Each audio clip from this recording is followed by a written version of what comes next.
que tienen son de español o mate, no sé. Pero bueno, de premedicina ya hoy esto.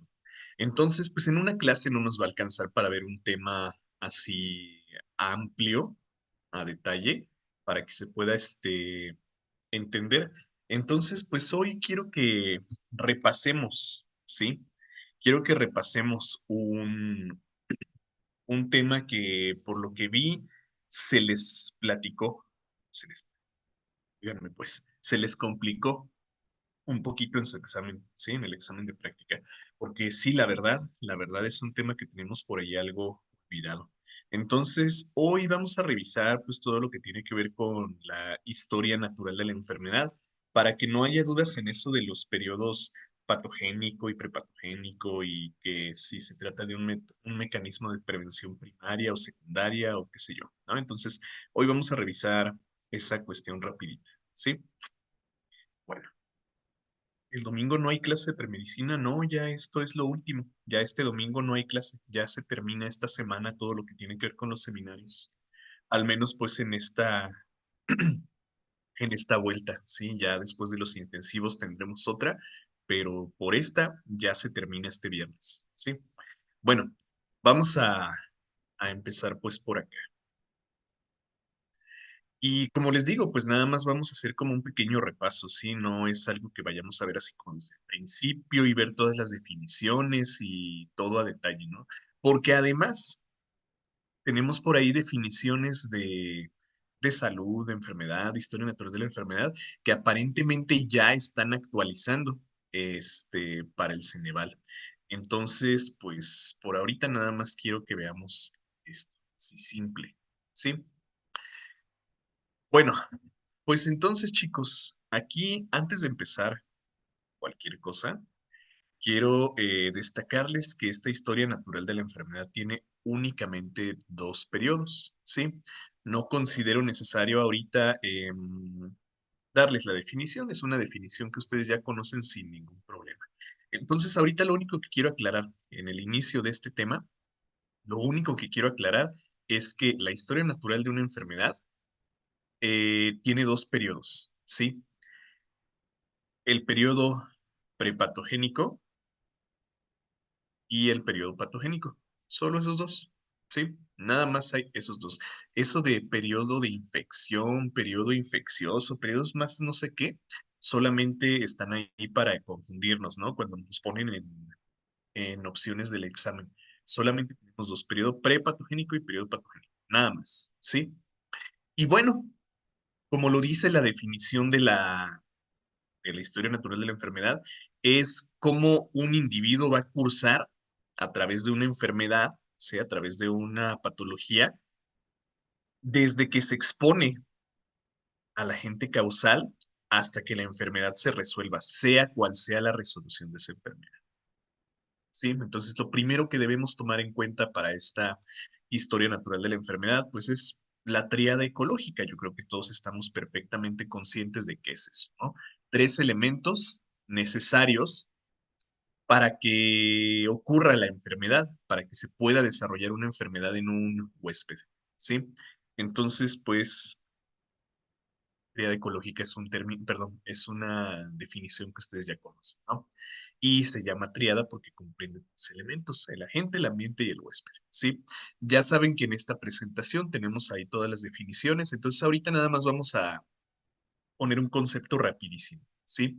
Agente es el que causa la enfermedad, ¿sí? El que causa la enfermedad. Y en un momento vamos a ver cuáles son los tipos de agentes, ¿sí?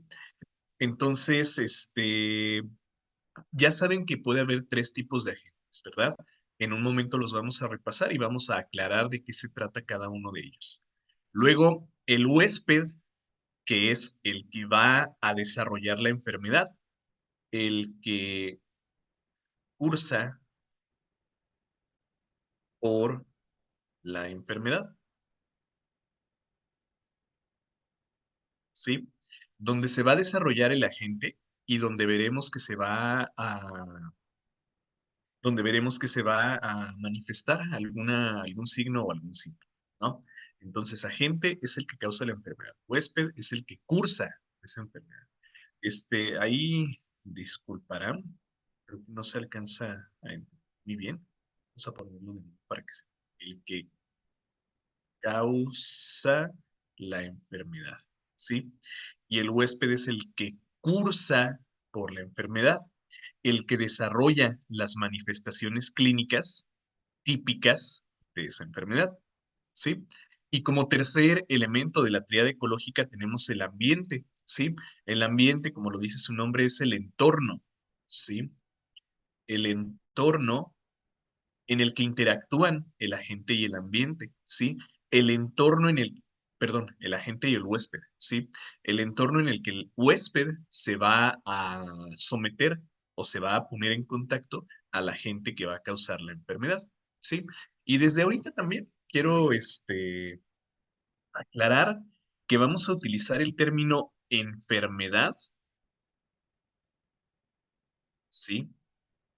Vamos a usar el término enfermedad desde su punto de vista más estricto, ¿sí? Entonces estaremos definiendo enfermedad como un daño tisular, ¿sí? Un daño a nuestros tejidos que puede ser causado por un factor climatológico, por una sustancia química o por el desarrollo de algún microorganismo, ¿sí? Entonces, pues esto es lo que vamos a estar, lo que vamos a estar utilizando como enfermedad, lo que vamos a estar definiendo como enfermedad. Cada vez que yo mencione el término enfermedad, nos referimos a un daño a nuestros tejidos, ¿sí? Un daño tisular. Ok, entonces, lo primero que debemos tomar en cuenta en cuanto a la historia natural de la enfermedad, en cuanto a cómo evoluciona una enfermedad en un individuo, pues es precisamente la tríada ecológica, los tres elementos que son absolutamente necesarios para que ocurra la enfermedad. El agente, que es el que causa la enfermedad, el huésped, que es el que va a desarrollar esa enfermedad, y el ambiente, que es el conjunto de todas las, variables físicas, químicas, ambientales, meteorológicas, perdón, que afectan las interacciones entre estos dos, ¿sí? Ya sea un agente físico, un agente químico o un agente biológico, ¿sí? Ok, entonces ahí está, tríada ecológica. Les repito que las definiciones concretas de todo esto, perdón, están por aquí, ¿sí? Aquí tenemos definidos agentes biológicos, físicos y químicos, ¿sí? Bueno, primero que debemos tomar. Decíamos, pues, que la enfermedad será el daño a los tejidos, el daño tisular, ¿sí? No va a haber un daño hasta que la gente no perdón, hasta que el huésped no se exponga al agente, ¿sí? Hasta que este agente no entre en contacto con los tejidos del huésped, sea cual sea el tipo, ¿sí? Entonces, mientras no hay contacto del agente causal con el huésped, no habrá enfermedad, ¿sí? No habrá daño tisular. Entonces decimos que el paciente o el huésped está en el periodo prepatogénico. ¿Qué significa esto de prepatogénico? Antes de la enfermedad. Uy, antes de la enfermedad. ¿Sí? El periodo patogénico es el periodo de tiempo que pasa antes de que un huésped se exponga al agente causal de una enfermedad. Si no hay contacto de un agente causal con un huésped, decimos que ese huésped está en el periodo prepatogénico de esa enfermedad. ¿Sí? Y ahí es donde podemos aplicar los niveles de prevención. Ya en un momento platicamos de esto. Cuando el agente entra en contacto, ahora sí, con los tejidos del huésped, cuando la gente entra en contacto con los tejidos del huésped, decimos que ya hay enfermedad. Entonces, el paciente ha pasado del periodo prepatogénico al periodo patogénico, donde ya hay enfermedad. ¿Sí? Entonces, el periodo patogénico nosotros lo podemos dividir en dos etapas. ¿Sí? Ojo, dos etapas, no son periodos diferentes al periodo patogénico. ¿Sí? Entonces lo podemos dividir en dos etapas, ¿sale? Entonces ahorita vamos a ir platicando de esto. ¿Qué es, pues, el periodo patogénico? Es el intervalo de tiempo que transcurre después de que la gente entra en contacto con los tejidos del huésped, ¿sí? Entonces, en el periodo patogénico ya hay enfermedad, ¿sí? Ya hay enfermedad. Entonces, nuestro huésped ya se puso en contacto con el agente, ¿sí? Sea de cual sea el tipo. Bueno, entonces nosotros vamos a destacar dos etapas en el periodo patogénico, la etapa subclínica y la etapa clínica, ¿sí? Aquí nosotros podemos distinguir de qué se trata cada una de ellas, ¿sí? Entonces tenemos la etapa subclínica, ¿sí? Donde decimos que no hay manifestaciones clínicas, ¿sí? No hay signos ni síntomas. Ya hay enfermedad, ¿sí? El agente causal ya entró en contacto con los tejidos del huésped, ya hay enfermedad, pero todavía no hay manifestaciones clínicas, ¿sí? O sea, todavía no nos damos cuenta que la enfermedad se está desarrollando. Es cuando decimos, pues, que el paciente se encuentra asintomático, ¿sí? Ya tiene el agente causal o ya se expuso, pues, al agente causal, pero todavía no desarrolla las manifestaciones clásicas de dicha patología, ¿sí? Entonces hay que tomar muy en cuenta esto, porque en el examen nos llegan a poner perdón, nos llegan a poner preguntas de este tipo, ¿sí? Y luego nos hacemos bolas porque decimos, el paciente no tiene manifestaciones, entonces está en el periodo prepatogénico. No, si ya hay contacto de la gente con el huésped, ya estamos en el periodo patogénico. Nada más hay que discernir entre la enfermedad subclínica sin manifestaciones clínicas y la enfermedad ya clínica, ¿sí? Donde ya aparecen los primeros signos y síntomas, donde ya hay pues manifestaciones clínicas, ¿sí? Entonces, en el periodo patogénico donde ya hay enfermedad, podemos tener estas dos etapas, ¿sí?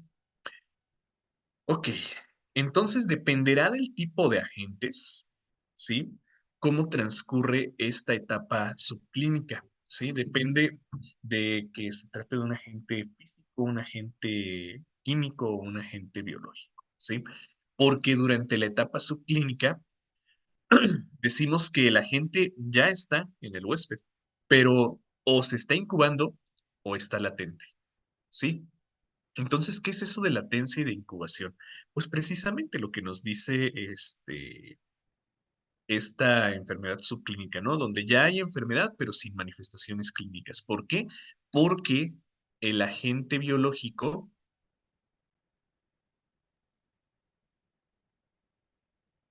el agente biológico se está incubando, ¿sí? El agente biológico se está desarrollando en nuestros tejidos, se está preparando, pues, para causar la enfermedad, ¿sí? Una bacteria, una sola bacteria, pues no va a causar ningún problema, ¿verdad? Pero cuando estas bacterias se desarrollan, se multiplican en alguno de nuestros tejidos, decimos que está en su etapa de incubación. Y durante esos 7, 14 días en los que se está incubando, no causa ninguna manifestación, pero después de cierto periodo, decimos que el paciente cruza el horizonte clínico porque ya empieza a manifestar signos y síntomas, ¿sí? Entonces, el periodo de incubación es un periodo de tiempo en el que el agente biológico, concretamente, ¿sí? Únicamente biológico, se encuentra desarrollándose para causar la enfermedad, ¿sí? Y lo mismo es el periodo de latencia o la etapa de latencia. La latencia, o decimos pues que un agente está latente cuando ya está causando daños, pero son imperceptibles para el huésped, ¿sí? Por ejemplo, cuando nos exponemos a, no sé, a alguna sustancia que es cancerígena, ¿no? Una sustancia cancerígena como los solventes orgánicos, ¿sí? Entonces esas sustancias que son cancerígenas nos exponemos constantemente y empiezan a causar daños en el ADN de nuestras células. Y nuestras células comienzan su división descontrolada, pero pasa un tiempo en el que yo no me doy cuenta de que eso está pasando, ¿sí? Entonces decimos que el agente químico está latente, ¿sí? O pasa también en el caso de un agente físico, ¿no? La temperatura, por ejemplo. Me expuse al sol a la temperatura del sol y a la radiación solar durante un periodo prolongado de tiempo. Y durante las 3 horas que estuve ahí en la playa, vamos a pensar, ni cuenta me di de que estaba recibiendo un daño. Pero ya en la noche veo que mi piel está toda roja y que está descamándose y qué sé yo, ¿no? Entonces, pues ahí decimos que el agente físico está latente. Entonces, el periodo de latencia o la etapa de latencia es para, o lo aplicamos pues, en agentes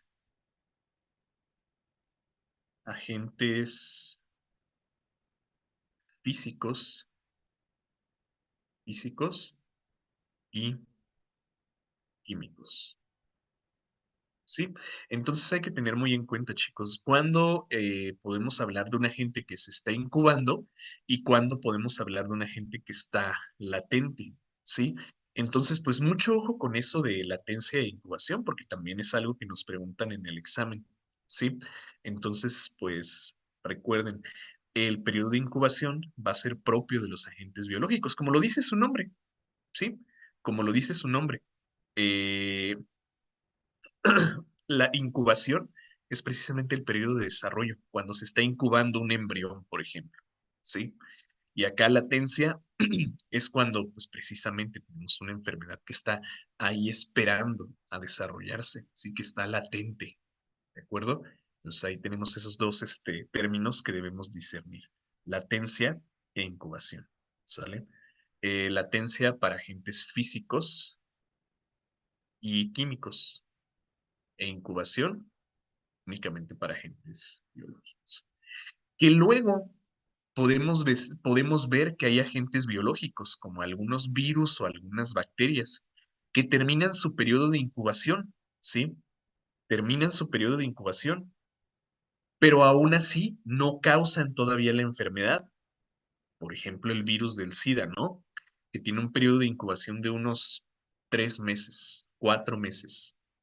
Y después de esos 3, 4 meses, no causa ninguna manifestación clínica. Entonces, también podemos decir que algunos agentes biológicos después de su periodo de incubación entran a una especie de latencia, ¿no? O igual hay algunos microorganismos que no causan manifestaciones en determinados sexos. Por ejemplo, el parásito, el protozoario, conocido como Trichomonas vaginalis, ¿no? Que en las mujeres, después de su periodo de incubación, causa una infección bastante intensa, ¿verdad? Pero en los hombres, pues ni cuenta nos damos que tenemos ese protozoario, ¿sí? Porque una vez que terminan su incubación, queda latente, ¿no? A ver, veo que hay algunas preguntillas por acá, chicos. Uy, son muchas, perdón, ¿eh? Si no las alcanzo a leer todas. Las definiciones las definiciones son las mismas de la OMS y de la OPS, no, no son las mismas, son muy diferentes. O sea, en esencia tienen que ser lo mismo porque se refieren a lo mismo, sí, pero toman en cuenta diferentes poblaciones. Por ejemplo, la OMS, toma en cuenta una población, pues como lo dice su nombre, mundial, ¿sí? Y la OPS, la Organización Panamericana de la Salud, toma en cuenta una población mucho menor, ¿sí? Un tamaño de muestra mucho menor y con condiciones muy diferentes al resto del mundo. Entonces, no, no son las mismas, ya las vamos a ver en su momento, porque les digo, ya aparentemente los de Ceneval están considerando otras fuentes, ¿sí? Ya se las pasaré en su momento. A ver, dicen por acá, por ejemplo, cuando empezó el brote de la primera cepa de COVID, había un periodo de incubación de 14 días. Ajá, exactamente, el virus de la rabia que tiene un periodo de unos 5 a 7 días, ¿no? Sí, exactamente. Eh, Nos ponemos en contacto con una persona que está enferma, que tiene la gente, que está transportando el agente, y nos lo transmite. Pero durante los primeros 7 o 14 días nosotros ni cuenta nos damos porque el virus se está incubando, ¿sí? Se está desarrollando en nuestros tejidos. Entonces, pues, ese es un ejemplo, ¿no? O también, como decís, de la rabia, durante los primeros días ni cuenta nos damos, ¿sí? Pero después los signos y síntomas se desencadenan. A ver, había leído que la latencia refería a que el individuo ya no puede infectar a otras personas. Órale, A ver, ahí me gustaría que me pasaras la fuente de dónde leíste eso, porfa, porque sí me suena un poco fuera de la definición. No sé si me pudieras pasar la fuente donde leíste eso, ¿sí? El libro donde lo checaste para poder revisarlo, porque sí, no sabía eso, ¿sí? No sabía que latencia se refería a que un individuo ya no podía infectar, ¿ok? Entonces, pásame tu fuente, porfa, para leerlo también. A ver, entonces, eso es solo como la multiplicación del virus, pero en proceso. No se ven signos ni síntomas. Exactamente. Ajá, es una buena forma de decirlo, ¿no? La multiplicación del microorganismo. Exactamente. Cuando una persona se acaba de cortar un dedo, se dice que está en etapa de latencia. Fíjate que latencia no afecta tanto para, perdón, no aplica tanto para los agentes físicos, porque el daño tisular en un agente físico es casi inmediato, ¿sí? Hay algunos que sí, ahorita vamos a ver cuáles, pero los agentes físicos suelen causar el daño inmediatamente y no tienen un periodo de latencia, ¿sí? Causan las manifestaciones clínicas inmediatamente. Entonces, pues no podríamos decir que una cortadura tiene un periodo o una etapa de latencia, porque te digo, el daño al tejido pues es inmediato, ¿sí? Entonces no podríamos decir que ahí está en latencia, ¿sí? A ver, ¿y en qué periodo estaría el cáncer? Bueno, si está sin diagnosticar, porque ojo, aquí tenemos una cuestión de eso.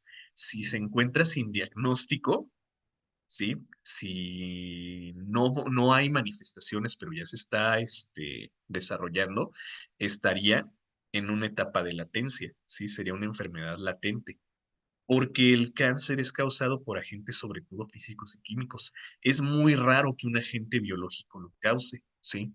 Puede pasar, por ejemplo, en la infección por Epstein-Barr, que causa una mononucleosis infecciosa, puede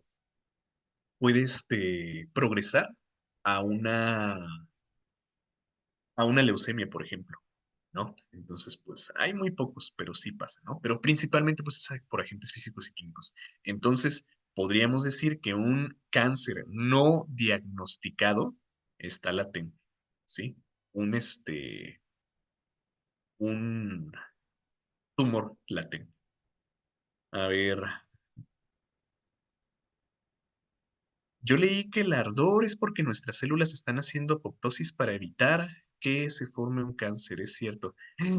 No, o sea, claro que sí, pues, pero ese es un ejemplo que les puse como 1000 veces en inmunología, pero sí. Sí.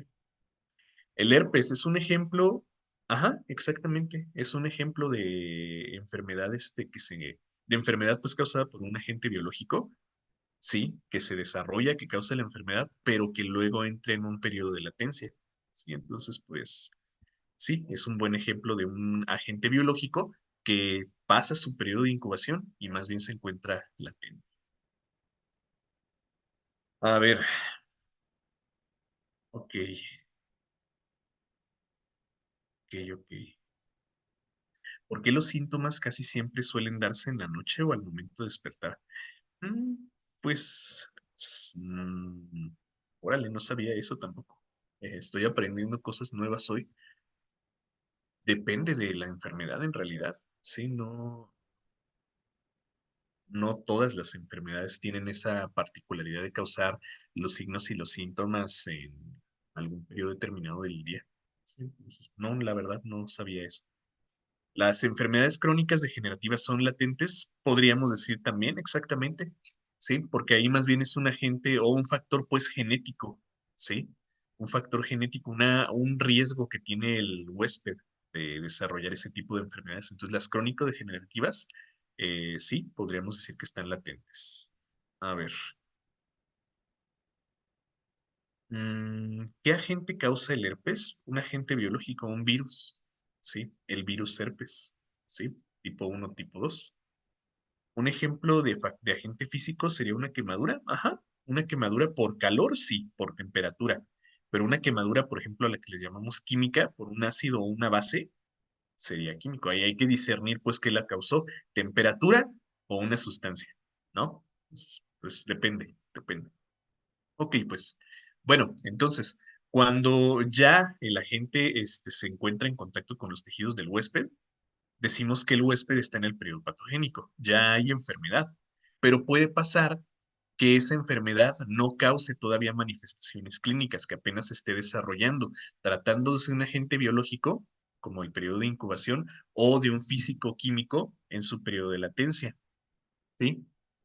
Entonces, decíamos hace un momento, bueno, entonces ya se terminó de desarrollar y el paciente atravesó el horizonte clínico. ¿Qué es esto del horizonte clínico? Es, pues básicamente, la aparición de los primeros síntomas, ¿sí?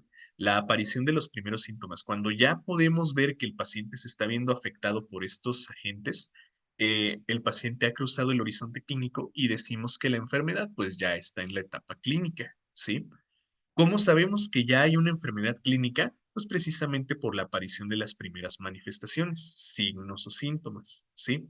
Aquí entonces nosotros podemos clasificar a la enfermedad de dos formas, ¿sí? Como la enfermedad discernible o la enfermedad avanzada. Antes de seguir, chicos, quiero recordarles que todo lo que estamos platicando ahorita, ¿sí? Está acá definido, ¿eh? Todo lo que les estoy poniendo así como ejemplos está definido acá, ¿sí? Todo eso está definido acá, ¿sí? Entonces ahorita les voy a poner una definición simple, pero más adelante ustedes pueden consultar de qué se trata cada una de estas. Entonces, así fácil, ¿no? Fácil y rápido. ¿Qué es eso de la enfermedad discernible? Pues nos lo dice su nombre, ¿no? Discernible, que ya podemos diferenciar ya podemos diferenciar una patología de otra, ¿no? Ya puedo diferenciar, por ejemplo, una anemia causada por deficiencia de hierro de una anemia causada por el desarrollo de eritroblastos, ¿no? Entonces, la enfermedad discernible es cuando las manifestaciones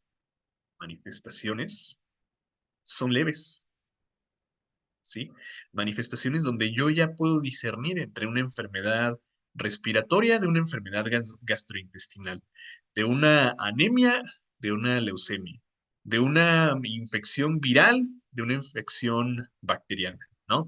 Entonces, en la enfermedad discernible, los signos y los síntomas ya me permiten, ¿sí? Este, ya me permiten mm, discernir precisamente entre un tipo de enfermedad y otro, ¿sí? Pero son, pues como decimos aquí, muy leves. Si el paciente cursa por esta enfermedad sin tratamiento, sin diagnóstico, pues decimos que va a progresar en la enfermedad. Entonces, pero puede pasar que el paciente llegue a la enfermedad avanzada, ¿sí? Sobre todo si no hay atención. Entonces, en la enfermedad avanzada, nosotros decimos que las manifestaciones son más intensas, ¿sí? Entonces, aquí en la etapa clínica de la enfermedad, nosotros podemos tener estos dos subetapas, ¿no? La enfermedad discernible, donde tenemos manifestaciones leves que apenas nos permiten discernir entre un padecimiento y otro, ¿sí? Y la enfermedad avanzada, en donde pues las manifestaciones clínicas ya son muy intensas y el daño a los tejidos aumenta. ¿Por qué un paciente llega a la enfermedad avanzada? Bueno, porque el agente causal, físico, químico, biológico, es pues muy agresivo a los tejidos. O porque el paciente cursó sin atención médica, sin tratamiento, y entonces no se pudo mitigar el agente causal, ¿sí? Entonces, pues, no es necesario que el paciente llegue a la enfermedad avanzada para que esta enfermedad se resuelva, porque vamos a ver que la enfermedad va a tener tres resoluciones posibles, ¿no? Entonces, no es necesario que el paciente curse por la enfermedad avanzada, ¿sí? Para que se resuelva esta enfermedad, desde la enfermedad discernible o incluso si aplicamos las medidas de prevención, desde la enfermedad subclínica, el paciente puede, este, llegar a alguna de estas resoluciones, ¿sí? Generalmente positivo. Entonces, no necesariamente tiene que llegar a la enfermedad avanzada. De la enfermedad discernible se puede proveer de tratamiento, se puede dar atención médica y se puede resolver la enfermedad. O incluso antes de que haya manifestaciones, se puede hacer un diagnóstico precoz de la enfermedad, iniciar un tratamiento y resolver la enfermedad. ¿Sí? Entonces, no necesariamente tiene que cursar por la enfermedad grave.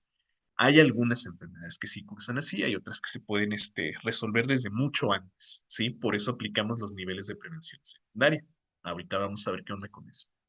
Entonces, pues la enfermedad puede tener tres resoluciones posibles, ¿sí? La enfermedad se puede resolver de tres maneras posibles. Podemos tener la convalescencia. ¿Qué es eso de convalescencia? Un paciente convaleciente es el que ya se curó, ¿sí? La convalescencia es la resolución espontánea de la enfermedad, ¿sí? Decimos que un paciente está convaleciente cuando ya no hay manifestaciones clínicas, cuando ya no hay presencia del agente causal. Y bueno, puede que queden por ahí algunas secuelas que tienen que ser rehabilitadas, ¿sí? Pero ya la enfermedad está resuelta, ¿sí? Decimos que es una resolución o una curación espontánea, ¿sí? La cronicidad es la prolongación de los signos y síntomas, ¿sí? Signos y síntomas. Y dependiendo de la fuente, pues veremos que hay algunas autoridades que nos dicen más de 6 meses, más de un año, más de 2 años, depende de la enfermedad, ¿no? La OMS, por ejemplo, define a una enfermedad crónica como aquella por la que se han cursado por más de 6 meses, ¿no? Aquí en Latinoamérica, pues podemos, o bueno, mejor dicho, tenemos que discernir el tipo de enfermedad, ¿sí? Porque no puedo decir que un cáncer es crónico después de 6 meses, como un tratamiento muy largo. No puedo decir que una diabetes es crónica después de 6 meses, ¿sí? Entonces depende, tenemos que hacer una diferenciación del tipo de enfermedad. Pero bueno, la cronicidad en términos generales se refiere a la prolongación del tiempo en el que se cursa por estas manifestaciones, ¿sí? Entonces, si los signos y los síntomas no se resuelven por un periodo prolongado de tiempo, dependiendo del tipo de enfermedad, pues decimos que esa enfermedad se ha vuelto crónica, ¿sí? Y pues otra resolución posible a la enfermedad es pues la muerte, ¿sí? La muerte podemos definirla como el cese de todas las actividades biológicas,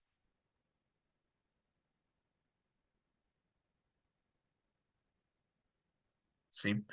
Entonces, pues cuando se detienen todas las actividades biológicas a nivel organular, a nivel celular, cuando ya no tenemos pues un metabolismo, pues decimos que ya se detuvieron todas esas actividades y que ya el paciente entró pues en el estado de muerte, ¿sí? Veremos que las diferentes instituciones tienen pues por ahí algunos protocolos para hacer el diagnóstico de muerte, ¿no? Pero en general pues es básicamente esto. Cuando se detienen todas las actividades biológicas de nuestros tejidos, órganos y células, ¿sale? Entonces pues una enfermedad puede tener cualquiera de estas tres resoluciones, ¿sí? Comúnmente la muerte no es un curso que siga la enfermedad discernible o la enfermedad subclínica, ¿sí? Más bien es cuando la enfermedad es avanzada o cuando el agente causal pues es muy agresivo, ¿verdad? Pero pues, bueno, puede pasar, ¿no? Hay casos, entonces decíamos, no es necesario que un paciente curse por la enfermedad avanzada para que ocurra cualquiera de estas tres resoluciones, ¿no? A veces la enfermedad discernible se puede resolver, se puede curar de manera espontánea y hay veces que la enfermedad subclínica también se puede resolver de manera espontánea. No necesariamente tenemos que avanzar a la enfermedad ya con manifestaciones, ¿sí? Y bueno, ya resuelta la enfermedad, pues nosotros podríamos aplicar algún nivel, perdón, algún tipo de prevención terciaria. Sí, en un momento vamos a ir platicando un poco al respecto. Bueno, a ver, hay por aquí algunas preguntas.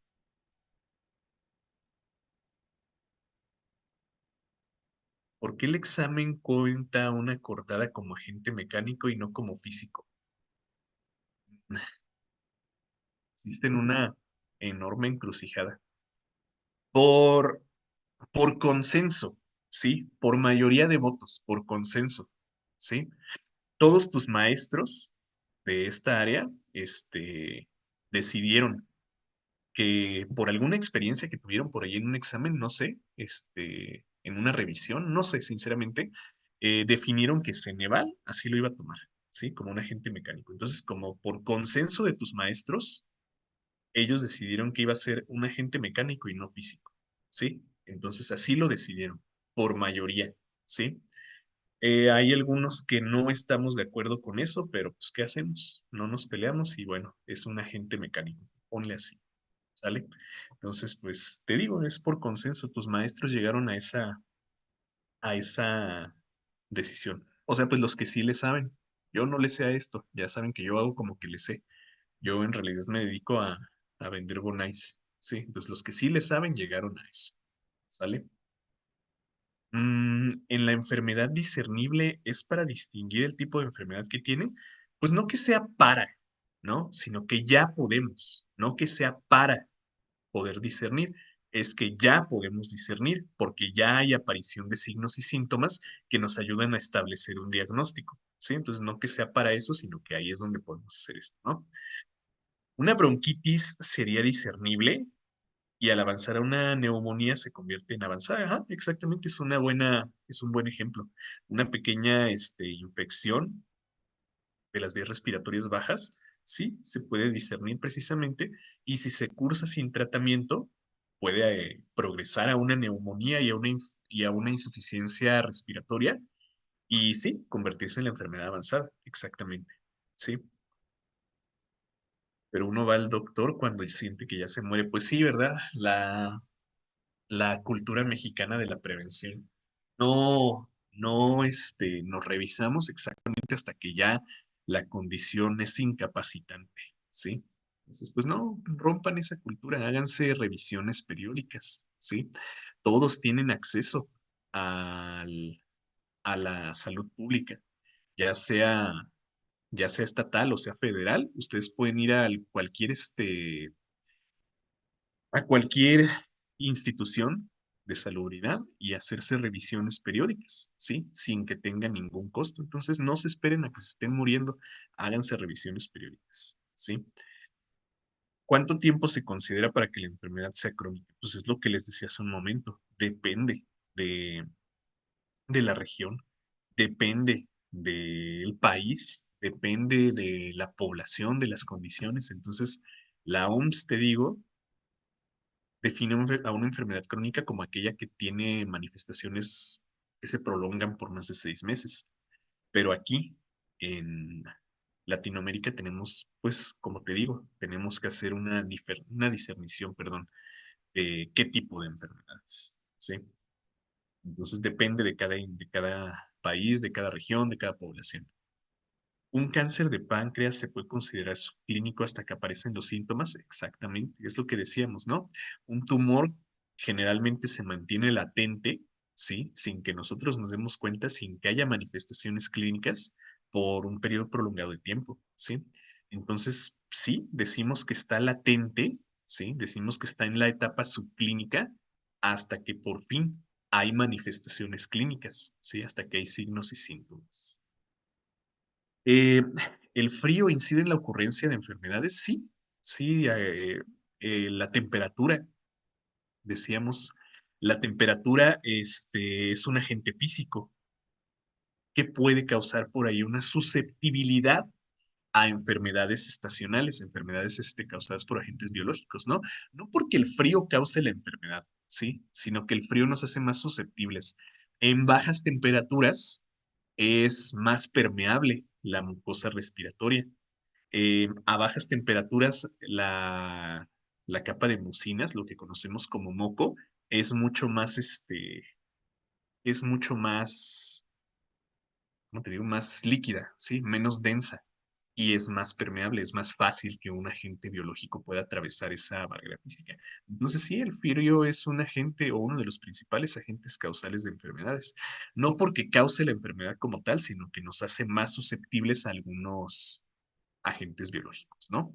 Y bueno, pues ya hablando de la hipotermia, por ejemplo, también eso sí, ese sí sería un agente causal directo de una condición, de un daño tisular, ¿sí?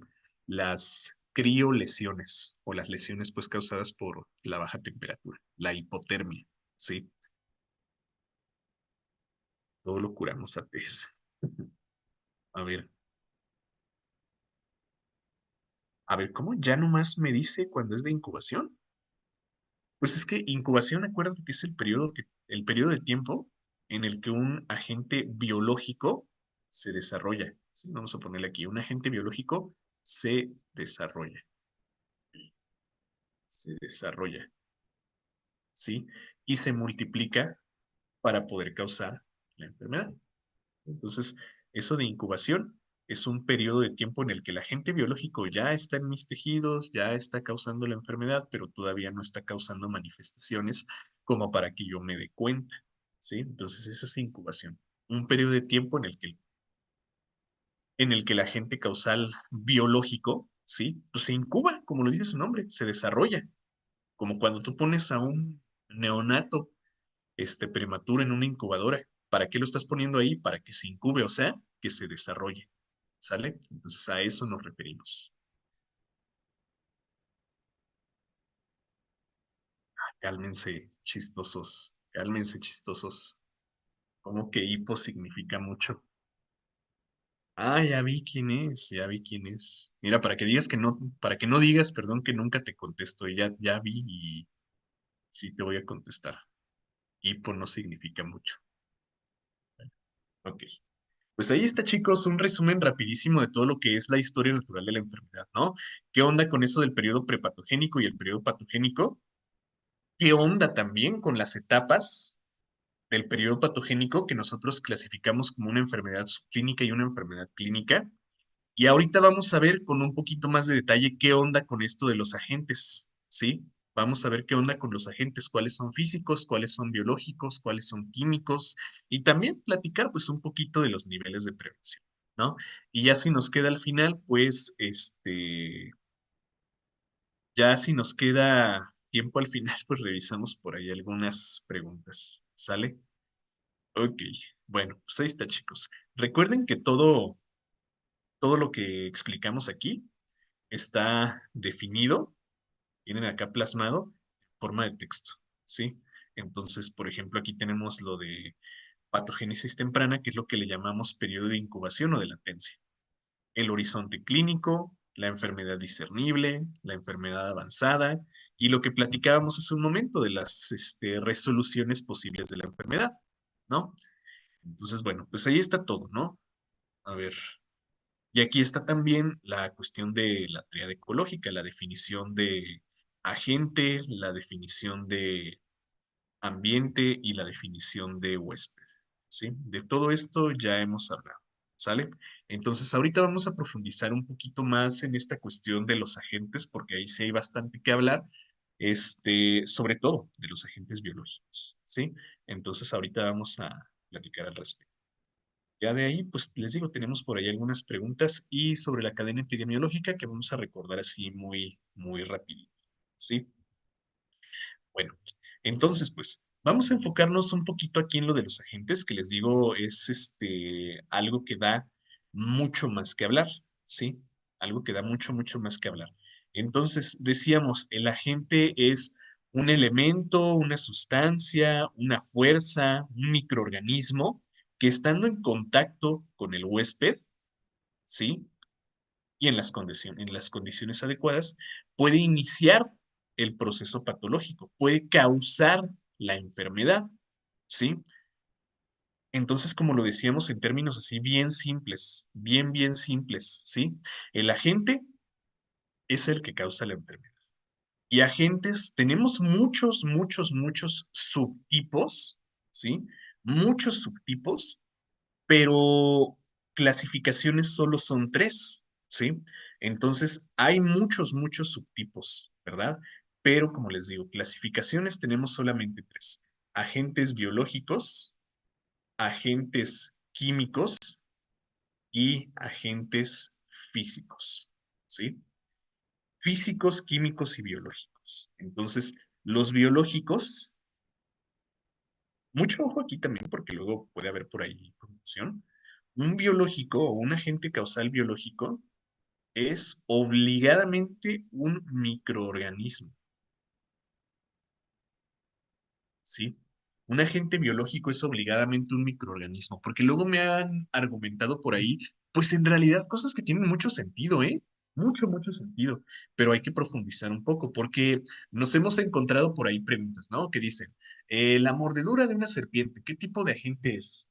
Y dicen, ah, pues es que se trata de un animal, y es que los animales tienen vida, entonces sería un agente biológico, ¿sí? Pero no es el caso.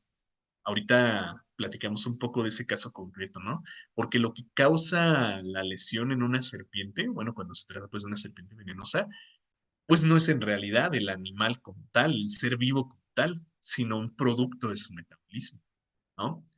O me dicen, pero es que lo mordió un perro y la mordedura del perro, o sea, el perro es un ser vivo, entonces se trata de un agente biológico, ¿sí? Y sí, tiene mucho sentido, porque sí, precisamente un perro es un ser vivo, un agente biológico, ¿verdad? Entonces, para que quede bien claro, para que sea muy concreto, los agentes biológicos o con agentes biológicos nos referimos a microorganismos, ¿sí? Las bacterias, virus, parásitos y hongos. Ya saben, todos los que estudiamos en microbiología, ¿sí? Los agentes químicos son sustancias, ¿sí? Sustancias químicas sintéticas o sustancias químicas naturales que provienen del metabolismo de plantas o de animales, ¿sí? Entonces, pues depende de dónde venga esa sustancia.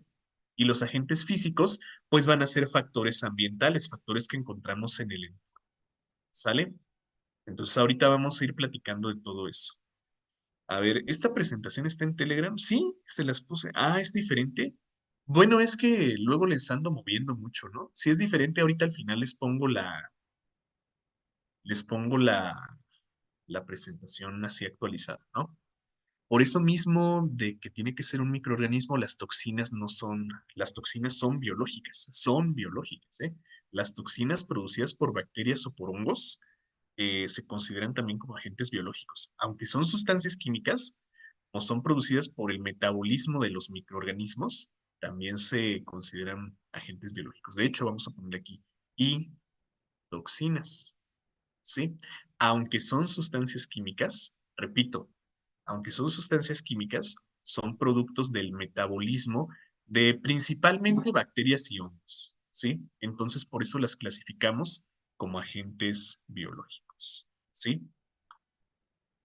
A ver, ¿y por qué en la pregunta de restos de alimentos que se dejan en la cocina es un agente biológico? Ahorita vamos a contestar esa pregunta, ¿sí? Yo creo que muchos, ya veo que muchos están pidiendo por ahí descanso. ¿Sí? ¿Qué hora es? Ajá, precisamente las 10 en punto. Sí, vamos a tomarnos un momento, unos minutillos, ¿sí? Y ahorita continuamos. Sí, tengo por aquí algunas preguntas que no he contestado, ¿eh? Ahorita aprovecho para leerlas todas y tratar de contestarles, ¿sí? Entonces vamos a tomarnos unos minutillos de descanso y ahorita continuamos, ¿sí? Para concretar bien qué onda con esto de los agentes biológicos, físicos y ¿sí? Que quede bien claro el porqué de las respuestas que nos plantean a veces en el examen de admisión, ¿sí? Porque luego sí, yo sé que son a veces confusas, ¿verdad? Sé que a veces pueden, no estar muy claras, pero si lo tenemos bien en cuenta y lo pensamos bien, pues ya no nos queda con eso, ¿sale? Bueno, unos minutillos chicos y ahorita continuamos.